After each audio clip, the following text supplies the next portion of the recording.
Cerita novel romantis. Gadis simpanan sang tuan. Bab 35. Terungkap di media sosial. Lelaki itu langsung menepis semua pemikiran anehnya itu. Ia mencoba menjernihkan otaknya. Ia terus menggeleng, karena sebelum adanya bukti, ia tidak mau berpikir yang tidak-tidak. Karena ada kemungkinan, orang yang menyebarkan berita tersebut, hanya ingin ia mengadu keduanya, agar berselisih paham. Jangan gegabah Albert. Lelaki yang sudah berubah status menjadi suami itu terus mengingatkan dirinya. Albert kembali menatap Juna, dan memerintah lelaki itu untuk meminta bantuan. Namun, sebelum Albert meminta itu, Juna sudah menghubungi seseorang itu lebih dulu. Walaupun begitu, Albert tetap mengajak sang asisten kembali mengotak-atik laptop tersebut, ikut mencari dalang di balik halaman website artikel-artikel itu tersebar. Juna yang mengambil alih kendali, sedangkan Albert yang mengarahkan. Keduanya terlihat fokus dan kompak, jari jemari Juna begitu lihai berselancar di atas keyboard. Namun saat mengklik, sistem error. Semua langsung berubah abu-abu. Shit. Ada apa ini, Jun? Tanya Albert menunjuk ke arah layar yang masih menyala itu. Dahinya mengkerut, kembali bingung dengan situasi ini. Juna mengernyit heran. Ia menggerakkan jarinya, membolak-balik halaman, namun hasilnya sama. Sepertinya berita itu sudah terhapus, Tuan. Terangnya sedikit lega. Jun, jangan bercanda. Kenapa bisa terhapus begitu saja? Pekik Albert tak percaya. Matanya bergerak ke sana kemari, mencoba memecahkan teka-teki ini. Mungkin orang kita berhasil meretasnya. Ungkap Juna menebak. Mulut Albert menganga dengan mata membulat sempurna. Secepat itu. Tak mau menduga-duga, Juna kembali menghubungi orang suruhannya. Tepat, di panggilan pertama, seorang pria sudah mengangkatnya. Tuan, beritanya sudah terhapus.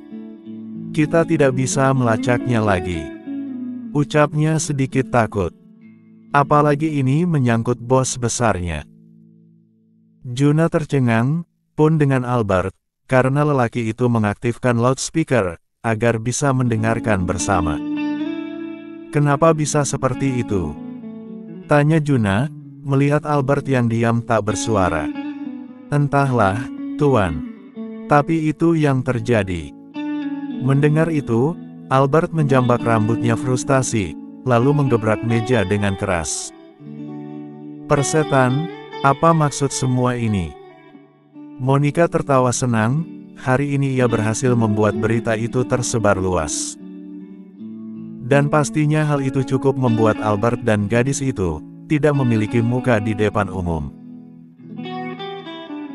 Wanita itu merasa bersyukur dapat bertemu Satria di klub waktu itu, walaupun tidak dapat diajak bekerja sama. Setidaknya Satria membuatnya memiliki ide yang brilian, dengan menjadikan lelaki itu sebagai kambing hitam atas kemurkaan Albert. Ya, sebut saja judulnya adu domba. Tapi nggak usah pakai nyanyi ya. Lah yakin, Albert pasti langsung bisa menebak siapa dalang di balik itu semua, dengan inisial yang ia sebutkan. Ia merasa benar-benar pintar sekarang. Sebentar lagi mereka pasti berkelahi. Tebak Monica, lalu kembali bersulang dengan adiknya, Yona. Kedua wanita itu tak berhenti untuk tertawa, karena akhirnya bisa membalas dendam pada orang yang sama. Gadis manis bernama Cila. Ya, merekalah dalang di balik drama hari ini. Keduanya telah membayar seseorang yang berada di lembaga berita portal online, bayaran yang cukup besar. Tanpa sepengetahuan siapapun, Monica meminta berita itu disebarkan sebanyak-banyaknya. Ia berjanji tidak akan membongkar identitas seseorang tersebut. Dan menjamin semuanya.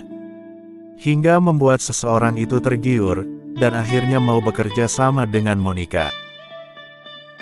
Pagi tadi, Ia langsung melaksanakan tugasnya, tanpa ada rekan dan seseorang yang membantunya. Ia meng-up berita tentang Albert dan Cilla. Berita yang sudah ia tulis beberapa hari sebelumnya. Monica sudah sangat muak, ia ingin Albert juga hancur seperti dirinya. Haha, aku yakin semua orang pasti akan membencinya, menatap jijik bagai sampah, terlebih teman sekolahku, pasti saat kelulusan nanti, dia tidak akan berani datang. Ucap Yona bahagia sambil tepuk tangan, rasanya hari ini ia telah kembali hidup, setelah menyimpan banyak kebencian, akhirnya ia bisa menguapkannya. Pikiran picik telah menutup pintu hatinya, hingga kedengkian selalu menyelimuti. Memikirkan Brian semakin terasa jauh untuknya, membuat ia semakin membenci Cilla. Iya dek, pasti sekarang gadis sialan itu lagi nangis-nangis di kamar. Cerca Monica lalu terbahak-bahak. Disusul tawa Yona yang memecah. Membenarkan perkataan kakaknya. Setelah membaca semua berita itu, keduanya kompak mengadakan pesta kecil-kecilan untuk merayakan. Monica membeli beberapa minuman dan makanan, dan mengajak adiknya untuk datang ke apartemen miliknya. Mereka hanya berdua, karena hubungan Monica dengan Daniel telah kandas. Setelah konferensi pers itu terjadi, lelaki itu bagai ditelan bumi. Menghilang tanpa meninggalkan jejak sedikitpun. Monica yakin, Daniel telah kembali ke luar negeri, tetapi ia tidak ambil pusing, karena masih banyak lelaki yang mengantri. Siapa yang akan menolak pesona seorang Monica? Dan hanya lelaki seperti Albert, jawabannya. Ruangan itu kembali diisi gelak tawa Monica dan Yona. Kakak beradik yang kompak, satu musuh, dan memiliki tabiat yang sama. Membuat mereka melakukan ini semua tanpa pikir panjang. Mereka tidak tahu, esok ada balasan yang akan segera mereka dapatkan. Tepat jam 8 malam, Albert baru saja sampai di apartemennya. Pekerjaan yang tiba-tiba menumpuk, membuatnya terpaksa lembur. Awalnya ia berpikir untuk mengerjakan itu semua di apartemen, tetapi rasa-rasanya tidak akan sanggup. Bawaannya pasti ingin langsung ke kamar, dan mengajak istrinya berperang melesat. Jadi, mau tidak mau, demi menghindari itu, Albert dengan ditemani Juna, mengerjakan semuanya hingga tuntas di perusahaan. Sedangkan Cilla, sudah sedari sore ia diantarkan pulang. Jemari Albert sudah menyentuh tombol untuk menekan password. Namun, niatnya terurung begitu ponselnya mendapat panggilan. Ia merogoh benda pipi itu, lalu tanpa pikir panjang, ia mengusap layar hijau. Halo, Pak. Sapanya lebih dulu. Ini sudah panggilan kedua dari ayahnya setelah berita itu tersebar. Namun, baik Albert maupun Cilla, berusaha untuk baik-baik saja, saat keluarga mereka bertanya. Bahkan Ibu Sarasi yang tadi ikut menangis, tetapi Cilla meyakinkan sang ibu, bahwa semuanya bukanlah sesuatu yang penting, yang harus ditakuti, toh berita itu sudah terhapus dengan sendirinya. Halo Al, bagaimana keadaan istrimu? Apa dia baik-baik saja? Tanya ayahnya, si Papa Ardin, ia dan Mama Yanita baru saja menyelesaikan makan malam. Dan sekarang sedang bersantai di ruang TV. Tidak ada yang perlu Papa khawatirkan, semuanya baik-baik saja. Balas Albert, ia tidak mau mengungkit lagi tentang berita hari ini, ia anggap sebuah kesialan sedang menghampirinya. Mengingat sudah banyak kejelekan yang ia lakukan. Baguslah, tunggu besok. Akan ada sesuatu yang mengejutkan untuk kalian berdua. Terang Ardin, terkeker lelaki tua itu membayangkan hari esok yang mencengangkan. Albert mengerutkan keningnya. Maksud Papa? Lihat saja nanti, dan tidurlah nyenyak malam ini. Ucap Ardin tak mau jujur, setelah mengatakan itu, ia langsung memutuskan sambungan dengan sang putra. Aku rasa ini akan impas. Gumam Ardin di ujung sana. Tak ingin banyak berpikir, Albert meneruskan niatnya. Begitu pintu terbuka, ia langsung disambut dan disuguhkan pemandangan yang membuat matanya tak mampu untuk berkedip. Dadanya berdebar kencang, seperti genderang mau perang. Berbalut kain tipis, ditambah senyum penuh rona, membuat Albert langsung tak bisa berpikir dengan jernih. Lelaki itu tersenyum, lelah pada dirinya seolah menguap begitu saja. Setelah melempar tas kerjanya ke arah sofa, ia langsung mengangkat Cila yang terhalang lingeri hadiah pernikahan dari seseorang yang bernama Alana, istri dari rekan kerja suaminya.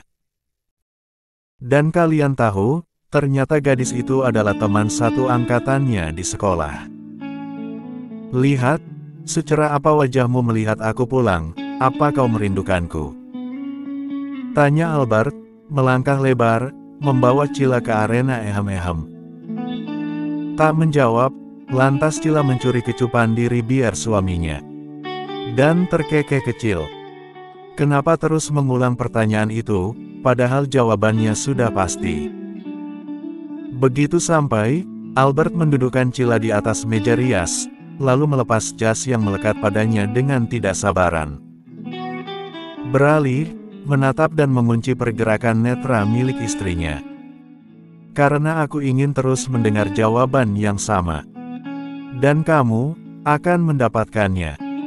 Cila menarik ke meja Albert. Ya, aku merindukanmu. Daddy. Gadis itu berkedip dengan merayu Albert. Lelaki itu terkekeh geli dengan tingkah istri kecilnya, tetapi ia suka. Kau mulai ya, honey. Gemas Albert. Tapi kau sudah tidak merasa sedih kan? Tanyanya lagi memastikan. Menatap dalam netra pekat Cila, mencari kejujuran.